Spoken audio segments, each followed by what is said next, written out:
Ассаламу алейкум.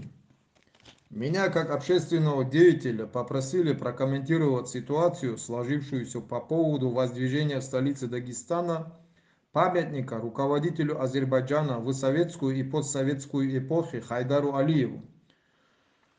Конечно, как мусульманин я против скульптурных изображений, коих превращают в объекты поклонения, но памятники исторического характера в светском государстве существуют, и от этого нам никуда не деться.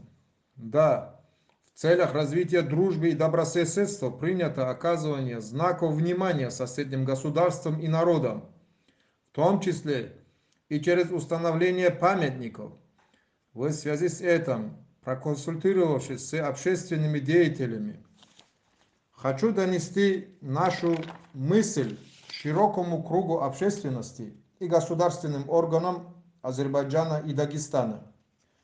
Знаю, что в ответ на установление памятника Хайдара Алиеву азербайджанская сторона согласна на установление памятника в Азербайджане общественно-политическому деятелю из Дагестана.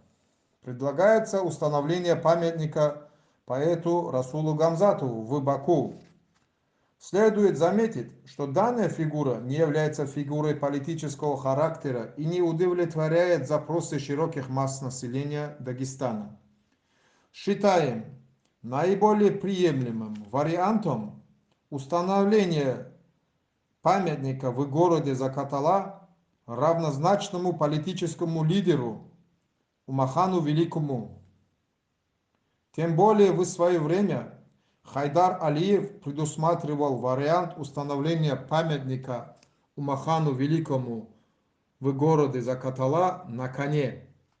Умахан Великий в целом представлял все народы Дагестана. К его мнению они прислушивались безоговорочно, ну а по крови представлял род Нуцал, род аварских правителей, и по матери он представлял род Уцмиев-Кайтакских, род даргинских правителей, что в общей массе населения Дагестана также вместе составляет 2/3. Думаю, в выборе решения по данному вопросу это также играет существенную роль.